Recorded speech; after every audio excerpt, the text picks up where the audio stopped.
So you've probably heard that our parliament is being prorogued until March 24th. But what exactly does that mean?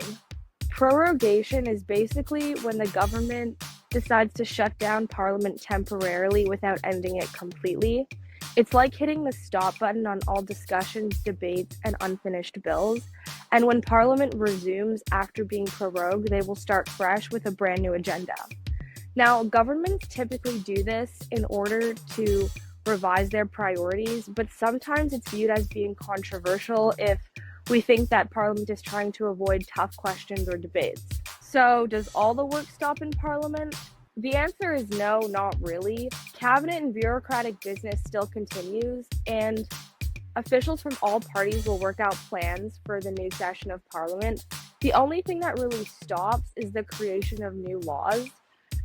But in the case of a crisis, like what we saw recently when President Trump announced that he was going to impose tariffs on Canada, we saw that the Prime Minister and Cabinet were able to assume their respective roles and come up with a response to this.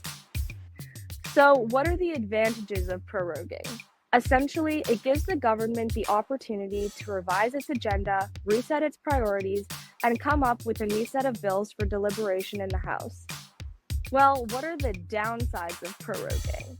For one thing, any bill that was very close to becoming a law will actually die on the order table, and there's no guarantee that it will become revived once the new session of Parliament begins. Sometimes prorogation gets controversial when people think that it's being used to avoid losing power in the House of Commons.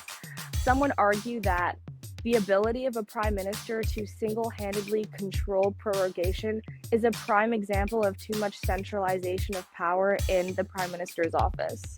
What do you think about our parliament being prorogued?